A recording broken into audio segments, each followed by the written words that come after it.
What we're going to talk about today, we'll first start talking about the temperature air handler, this air handler 12. We'll move from there. We can touch on fan coils if you want to real briefly, but obviously just a smaller version of an air handler, much smaller from a maintenance point of view. From there, we'll hop onto gas humidifiers, talk about some maintenance stuff there, how to operate those. And last, we'll go into the pure water system. These documents I'll give you, these are partial copies of the submittal, which you guys will get a full copy of the submittal, and a few little of the operation maintenance stuff is blended in some of this as well. Again, you'll get full copies that's been sent to Macintosh that have come to Crossland to you guys. So the unit behind me is 19,500 CFM. It's got a supply fan section, has a return fan section. It's got full economizer, so on a nice day, you're going to have basically two separate air handlers. To my far right or your left, you're going to have a unit that's going to return and then exhaust 100% on a nice day. The return damper will be closed in between. Your outsider damper will be fully open. It'll come in, and you'll have the second half of this air handler that will condition the air from there. On economizer, won't be conditioning anything, just providing the space. But on the majority of the time, it's not going to be an economizer. That return fan is going to pull the air back and up. And so here's a little bit of probably won't be able to see it on camera, but here's a little bit of example rendition of it in 2D. Bringing return air in the bottom, coming through a fan wall, has 4 fans. Always look for those backdraft dampers. That's the first thing I did. I walked up here this morning. If those backdraft dampers, they're not actuated.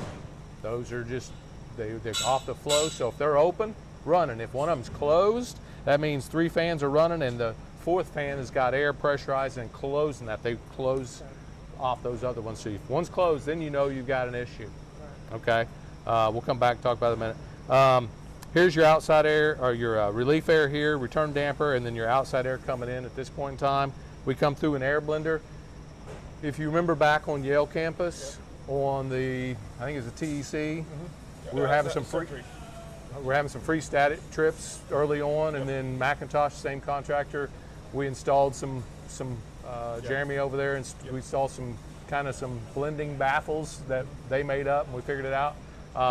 To prevent that, this engineer puts in a factory-built air blender. We kind of walk through and show you those. You've seen it in your other units, but it's a static device made out of aluminum that just jets the air all different ways. From there, we're going through an angled filter rack, through heating coil, humidifier, chill water coil.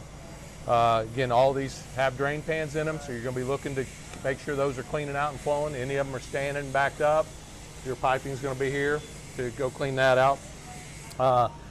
Then we go through another fan wall with 4 fans, same concept there.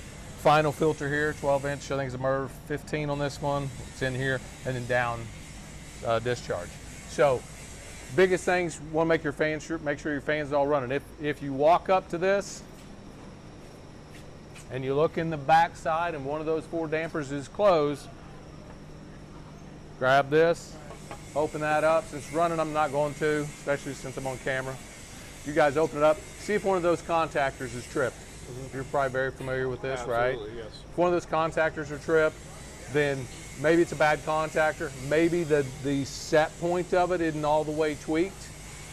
That should be set. Could be a little weak there. You can dial that up a little bit. If it trips again, bad contactor, give us a call, give Macintosh a call. We'll get you a new contactor coming. Pretty straightforward there.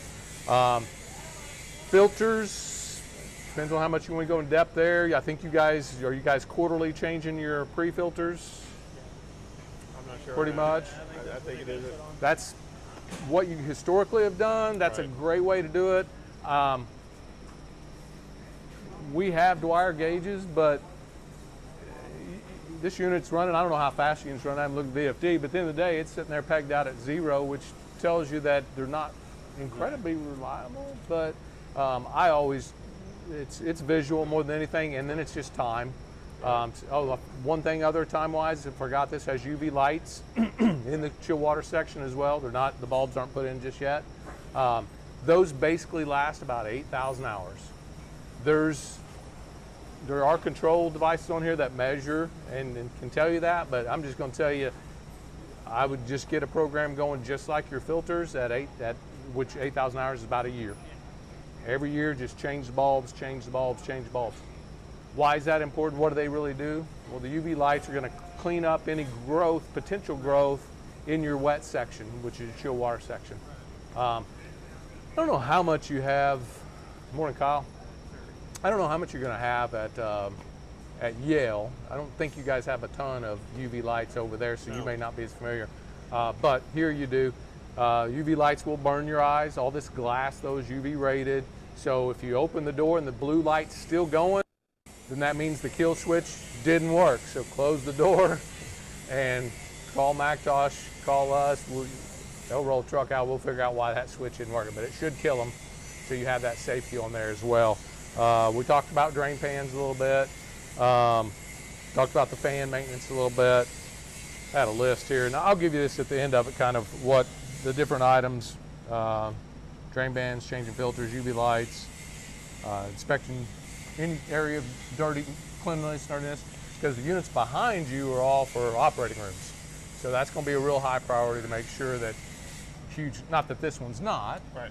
but that's a whole nother level for sure. But all of them, and you guys do a good job of that and inspecting, the areas or anything yet.